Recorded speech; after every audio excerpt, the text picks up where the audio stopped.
Au Yémen, lors d'un mariage, les deux époux font la fête séparément. Les hommes s'en donnent à cœur joie dans les rues pendant 2 jours et 2 nuits.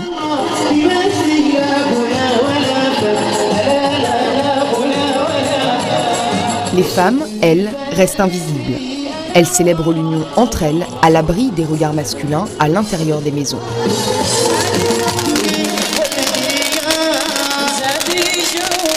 Malgré ces cris de joie, ces feux d'artifice, ces danses et ces visages souriants, ce genre de festivité masque parfois des drames.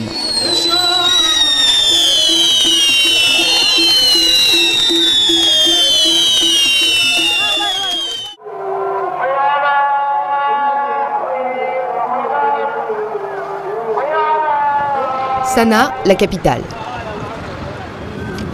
Shada Nasser est avocate et ce matin, elle se rend à la périphérie de la ville pour rendre visite à une de ses petites protégées.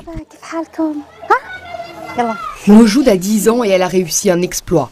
Elle est la première fillette du pays à avoir obtenu le divorce si jeune. Shada lui a apporté des documents pour finaliser la procédure et lui faire des papiers d'identité. Ça, tu le gardes avec toi. C'est un acte de naissance et à partir de là, on va te faire un passeport. D'accord?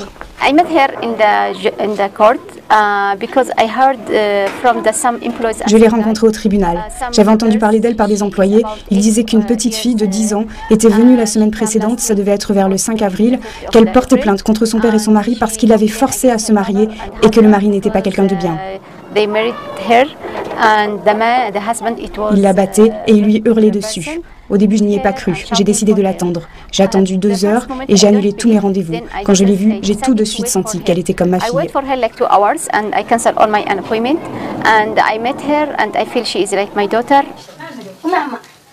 Après son divorce, Moujoud est quand même retournée vivre chez ses parents, ceux-là même qui l'avaient vendue à un homme de plus de 20 ans, son aîné. Chaque jour, elle s'occupe de ses frères et sœurs et de son père, mourant. Pas d'argent pour se soigner, pas d'argent pour manger. Alors une fille mariée, c'est une bouche de moins à nourrir, quitte à s'inventer des excuses. En tout, Moujoud est restée plus d'1 mois et demi avec son mari, avant de réussir à s'enfuir et à aller toute seule demander le divorce. J'ai demandé à ma mère un peu d'argent, 50 centimes d'euros, en lui disant que c'était pour m'acheter des vêtements. Après, ils sont partis, moi je suis allée au tribunal. Je suis sortie sans que personne ne fasse attention, et je suis arrivée au tribunal grâce à mes 50 centimes. Tu sais pourquoi ton père t'a mariée aussi jeune ? Il y avait des gens qui voulaient m'enlever. Mon père a eu peur pour moi. Il s'est dit je vais la marier pour que quelqu'un l'élève. Mon mari ne devait pas me toucher avant que je sois plus grande.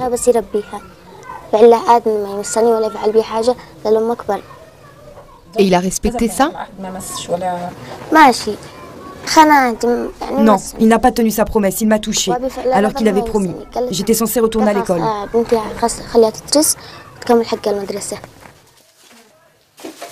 Ici, la justice suit la loi islamique, la charia. Auparavant, au Yémen, l'âge minimum pour se marier était fixé à 15 ans. Mais la loi a été amendée et aujourd'hui, le mari doit simplement attendre que sa femme soit pubère pour consommer le mariage.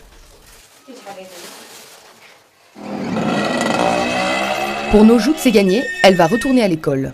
Pour l'instant, son avocate l'emmène au tribunal saluer le juge qui a traité son cas.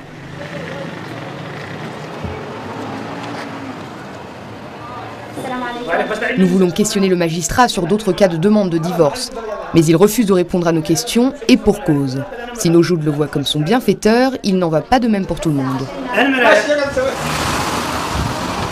À quelques centaines de mètres du tribunal, une autre petite fille a été moins chanceuse. Rim a 12 ans, elle a été mariée de force par son père, et si le juge a rendu sa liberté à Moujoud, Rim, elle, n'a pas obtenu gain de cause. Sa seule consolation est de pouvoir rester avec sa mère jusqu'à ses 15 ans. Le juge a dit qu'il fallait avoir 15 ans pour divorcer. Je lui ai dit pourquoi. Il a dit parce qu'elle est mineure, elle ne peut pas divorcer. J'ai répondu, mais si elle est mineure et elle l'est, comment avez-vous accepté le mariage ? Les parents de Rim ont divorcé. L'ex-mari veut se venger. Il a marié Rim pour l'enlever à sa femme. C'est la première fois que la jeune fille témoigne. On est arrivé devant la porte. J'ai voulu crier, mais ils m'ont poussé à l'intérieur. Mon oncle était là. Il a demandé à mon père comment il m'avait amené ici. Mon frère a répondu, je l'ai kidnappé chez sa mère. Mon oncle a répondu, c'est bien fait, elle le méritait. Mon père a dit, j'apporte la fille pour la donner à ton fils. Je me suis mise à pleurer. Il a demandé pourquoi.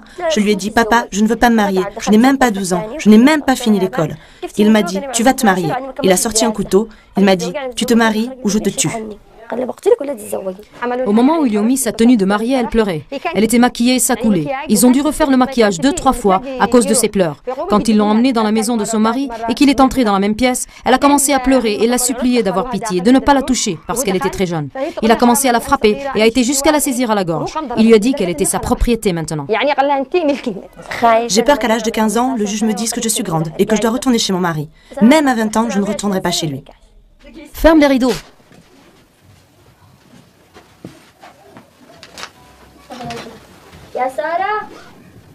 La mère de Rim est nerveuse. Elle reçoit chaque jour des menaces. Le père et les frères font des rondes dans le quartier pour surveiller leurs faits et gestes. Rim vit comme une prisonnière dans le petit appartement. Sa mère redoute qu'elle ne soit à nouveau enlevée et ne veut même pas qu'on la voie par la fenêtre.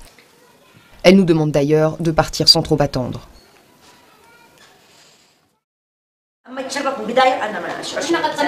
Le Comité national des femmes et de l'enfance est le seul organe gouvernemental qui s'occupe du mariage précoce. D'après la présidente du comité, le gouvernement n'a pas de véritable moyen d'évaluer l'ampleur du problème. On essaie d'avoir une loi qui fixe l'âge minimum pour le mariage à 18 ans. Comme ça, on n'aura plus de filles retirées de l'école, on aura des filles prêtes pour le mariage, et l'on pourra le vérifier aisément grâce à leur certificat de naissance ou à leur carte d'identité. Malheureusement, le problème c'est que pour l'instant, on n'a pas de carte d'identité ou d'acte de naissance pour elles. Il n'existe aucune étude gouvernementale précise au sujet du mariage. D'après les chiffres officiels, les Yéménites se marient en moyenne à 22 ans, mais ces chiffres sont peu réalistes. Les ONG parlent de plus de 50% de filles mariées avant l'âge de 15 ans. En particulier dans les campagnes où la pauvreté est encore plus forte. Mais même dans la capitale, la misère s'étale à chaque coin de rue. D'à peine 500 000 habitants en 1996, la capitale est passée à plus de 2 millions. La crise économique profonde qui touche le pays pousse les populations rurales à venir y tenter leur chance et les familles s'entassent en périphérie de la ville. Pour sensibiliser ces populations pauvres et souvent peu éduquées, il faut du tact. Oxfam est l'ONG internationale la plus active dans ce domaine. Ils pensent qu'ils suivent le prophète Mohamed en mariant leur fille, parce que lui a épousé Aïcha quand elle avait 9 ans. Donc c'est un problème très sensible et quand on leur en parle, il faut faire très attention. Ce n'est pas un sujet dont on parle facilement dès que ça touche à la religion.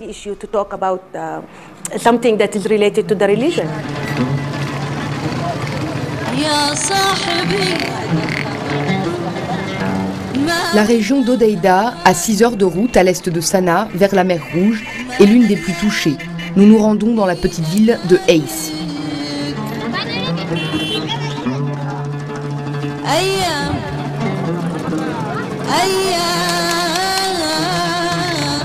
Ici, une des ONG partenaires d'Oxfam s'attelle depuis 3 ans à faire passer le message sur les dangers du mariage précoce.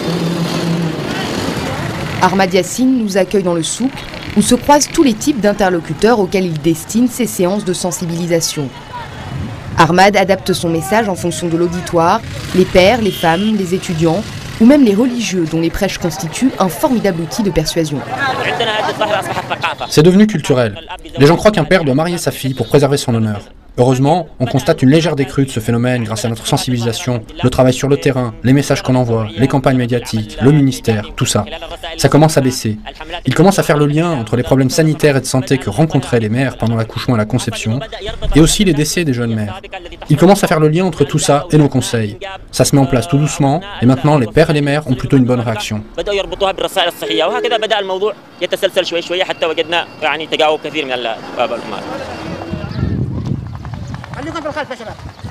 La séance d'aujourd'hui se déroule dans un petit village à une dizaine de kilomètres de là.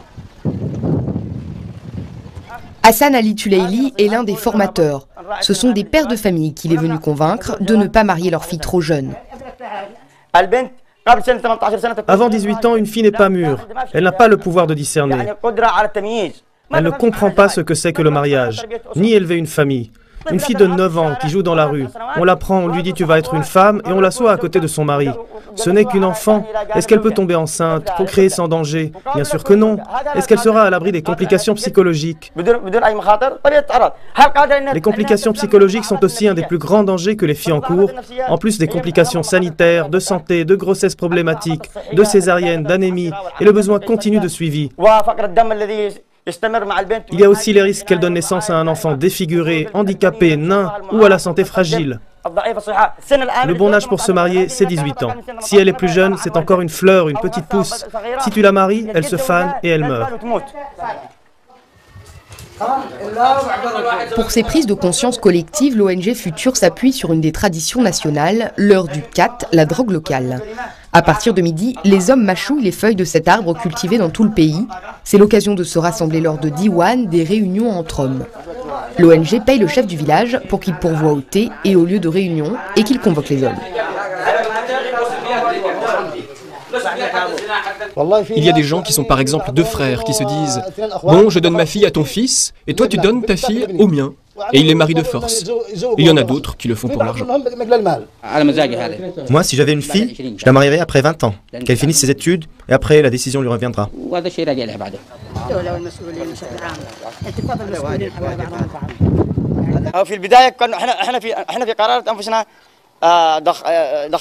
Honnêtement, quand on a commencé à travailler là-dessus, on n'était pas sûr de leur réaction.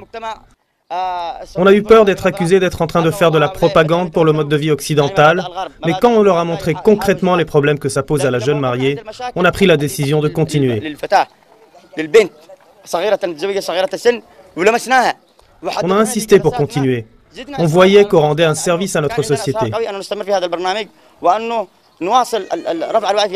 La société commence à voir et connaître le but de notre travail, à voir que ça va leur rendre service.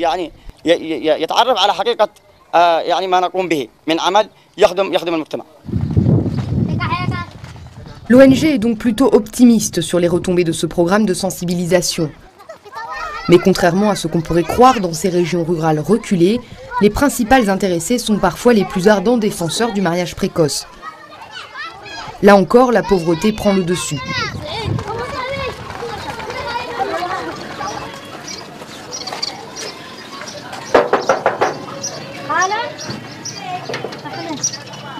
Dans une des maisons, plusieurs jeunes filles nous attendent. Elles sont toutes très jeunes, mariées et ont déjà des enfants. Le gouvernement peine à mettre en place le système des certificats de naissance. Les filles elles-mêmes ne savent pas quel âge elles ont. Le père se fie en général à l'avis du médecin ou à sa propre estimation.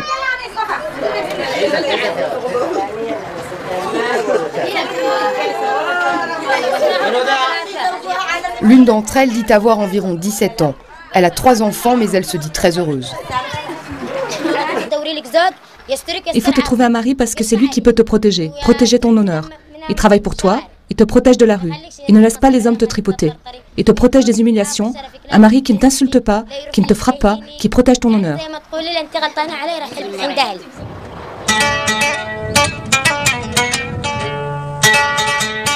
Il est temps de retourner à Sanaa. Mais auparavant, Chada, l'avocate, nous a demandé de passer prendre une autre petite fille à Jibla, un village niché dans les montagnes, à 4 heures de route d'ici.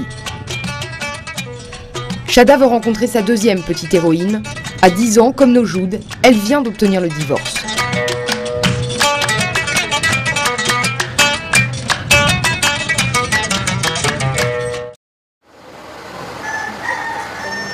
Au matin, nous nous rendons chez Arwa. Elle a fui son mari et après quelques jours réfugiée chez son oncle, elle est finalement retournée aux côtés de ses parents. Une pièce unique et à peine de quoi manger. Arwa reste silencieuse, intimidée par la présence de son père. Lui, par contre, accepte de nous expliquer, en larmes, ce qui s'est passé. Le scénario est malheureusement assez classique. Ce que j'ai appris, c'est le regret. Le regret et la pauvreté. Que Dieu maudisse la pauvreté. Je suis coupable. C'est la pauvreté qui pousse les gens à faire des fautes. Si seulement les gens avaient assez d'argent. Il est venu un jour, comme ça, un jour où je n'avais pas le sou. Il est venu pour me rouler en me disant qu'il me paierait 1200 €, dans un moment où j'avais extrêmement besoin de cet argent. Il m'a dit « Signe le contrat de mariage et j'irai travailler pour gagner le reste. » Et je l'ai marié. Arwa nous emmène à l'écart du domicile familial pour nous raconter un peu de son histoire.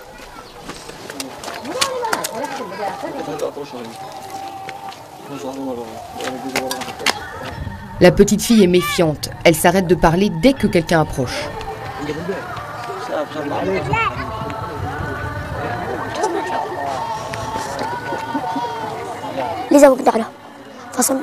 Celui qui m'a épousée m'a retirée de l'école. Mais j'y allais quand même. Je voulais y retourner pour finir mes études. Comme ça, quand j'aurai fini mes études, je serai institutrice. On a dit beaucoup de choses à mon père. Les gens l'ont insulté. Ils lui ont dit « Pourquoi tu as marié ta fille ?» Jusqu'à aujourd'hui, mon père se dispute avec les gens. Ils s'échangent des insultes. Ils sont furieux qu'on m'ait mariée si jeune. Comment tu t'es sentie quand le juge a prononcé le divorce? C'était bien, c'était super. Depuis que je suis revenue à la maison, avec mes frères et sœurs, on ne manque plus une seule prière.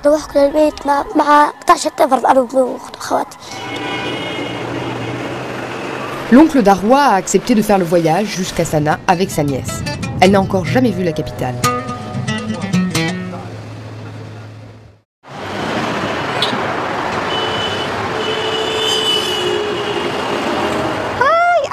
Shada, l'avocate, l'a fait venir pour une petite fête au journal Yemen Times, histoire de célébrer ce nouvel exploit. Elle veut d'abord emmener Arwa s'acheter de nouveaux vêtements pour l'occasion.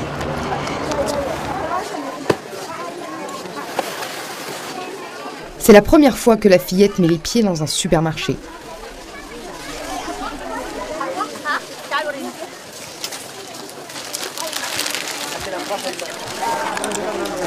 Ça te plaît ?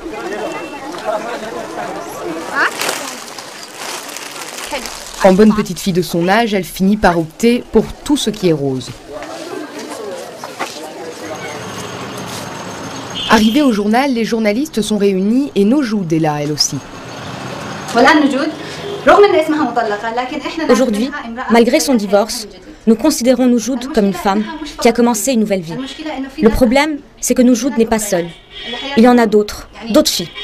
Dans la vie, les circonstances ont fait qu'elles sont passées par des expériences similaires. Aujourd'hui, Nojoud voudrait accueillir une nouvelle héroïne. Elle s'appelle Arwa. Viens, Arwa. Les deux enfants se rencontrent pour la première fois.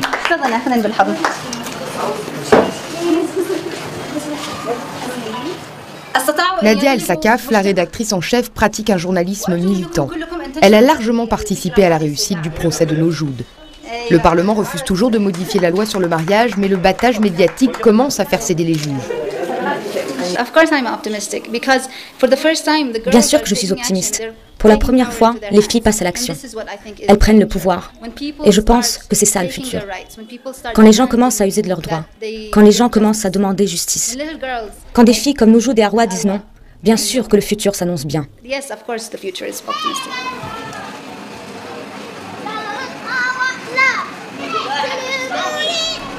Les militants ont de l'espoir, mais les réformes dans cette société patriarcale prendront encore du temps.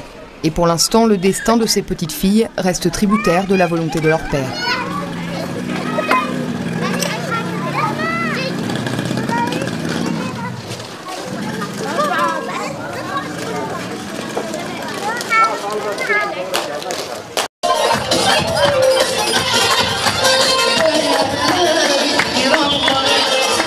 Au Yémen, lors d'un mariage, les deux époux font la fête séparément. Les hommes s'en donnent à cœur joie dans les rues pendant 2 jours et 2 nuits.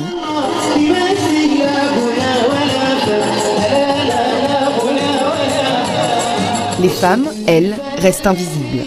Elles célèbrent l'union entre elles, à l'abri des regards masculins, à l'intérieur des maisons.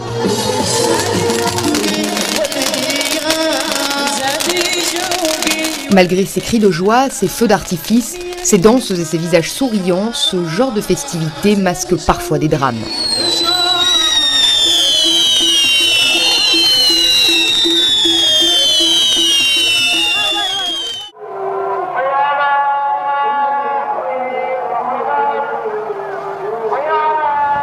Sanaa, la capitale.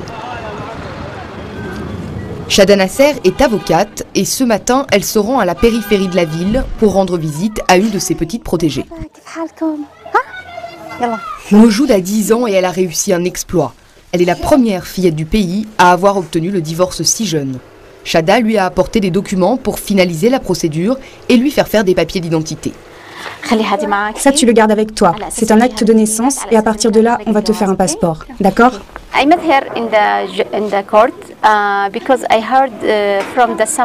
Je l'ai rencontrée au tribunal. J'avais entendu parler d'elle par des employés. Ils disaient qu'une petite fille de 10 ans était venue la semaine précédente, ça devait être vers le 5 avril, qu'elle portait plainte contre son père et son mari parce qu'il l'avait forcée à se marier et que le mari n'était pas quelqu'un de bien.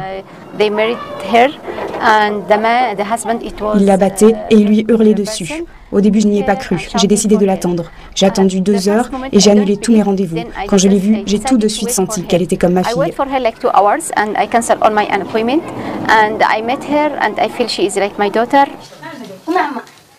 Après son divorce, Nojoud est quand même retournée vivre chez ses parents, ceux-là même qui l'avaient vendue à un homme de plus de 20 ans, son aîné.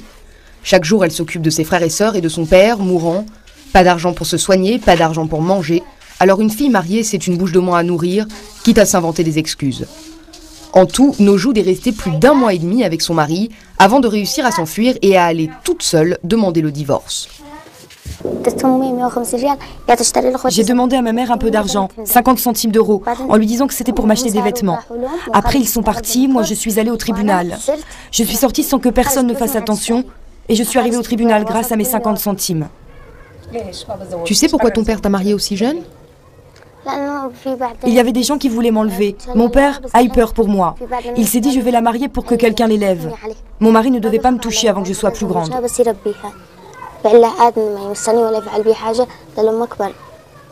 Et il a respecté ça ? Non, il n'a pas tenu sa promesse, il m'a touchée, alors qu'il avait promis. J'étais censée retourner à l'école.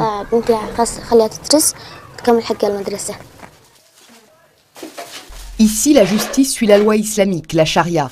Auparavant, au Yémen, l'âge minimum pour se marier était fixé à 15 ans. Mais la loi a été amendée et aujourd'hui, le mari doit simplement attendre que sa femme soit pubère pour consommer le mariage. Pour Nojoud, c'est gagné, elle va retourner à l'école. Pour l'instant, son avocate l'emmène au tribunal saluer le juge qui a traité son cas.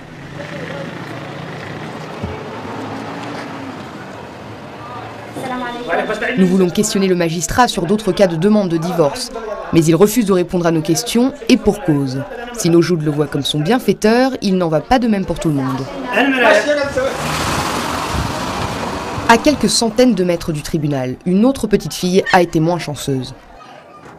Rim a 12 ans, elle a été mariée de force par son père, et si le juge a rendu sa liberté à Nojoud, Rim, elle, n'a pas obtenu gain de cause. Sa seule consolation est de pouvoir rester avec sa mère jusqu'à ses 15 ans. Le juge a dit qu'il fallait avoir 15 ans pour divorcer. Je lui ai dit pourquoi. Il a dit parce qu'elle est mineure, elle ne peut pas divorcer. J'ai répondu, mais si elle est mineure et elle l'est, comment avez-vous accepté le mariage ? Les parents de Rim ont divorcé. L'ex-mari veut se venger. Il a marié Rim pour l'enlever à sa femme. C'est la première fois que la jeune fille témoigne. On est arrivé devant la porte. J'ai voulu crier, mais ils m'ont poussé à l'intérieur. Mon oncle était là. Il a demandé à mon père comment il m'avait amené ici. Mon frère a répondu, je l'ai kidnappé chez sa mère. Mon oncle a répondu, c'est bien fait, elle le méritait. Mon père a dit, j'apporte la fille pour la donner à ton fils. Je me suis mise à pleurer. Il a demandé pourquoi. Je lui ai dit, papa, je ne veux pas me marier. Je n'ai même pas 12 ans. Je n'ai même pas fini l'école. Il m'a dit, tu vas te marier. Il a sorti un couteau. Il m'a dit, tu te maries ou je te tue. Au moment où ils lui ont mis sa tenue de mariée, elle pleurait. Elle était maquillée et ça coulait. Ils ont dû refaire le maquillage 2-3 fois à cause de ses pleurs. Quand ils l'ont emmenée dans la maison de son mari et qu'il est entré dans la même pièce, elle a commencé à pleurer et l'a supplié d'avoir pitié, de ne pas la toucher parce qu'elle était très jeune. Il a commencé à la frapper et a été jusqu'à la saisir à la gorge. Il lui a dit qu'elle était sa propriété maintenant. J'ai peur qu'à l'âge de 15 ans, le juge me dise que je suis grande et que je dois retourner chez mon mari. Même à 20 ans, je ne retournerai pas chez lui. Ferme les rideaux.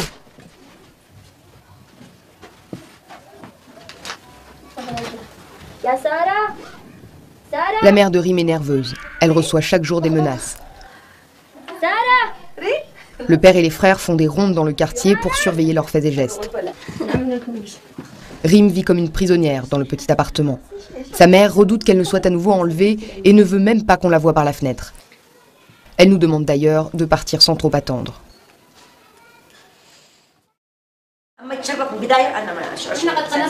Le Comité national des femmes et de l'enfance est le seul organe gouvernemental qui s'occupe du mariage précoce.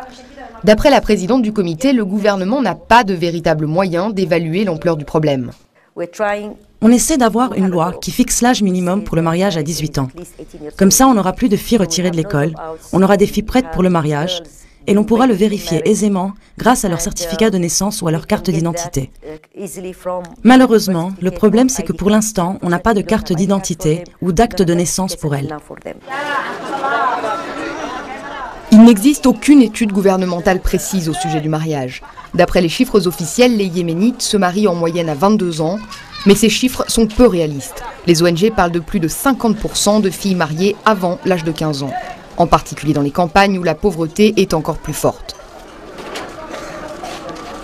Mais même dans la capitale, la misère s'étale à chaque coin de rue. D'à peine 500 000 habitants en 1996, la capitale est passée à plus de 2 millions.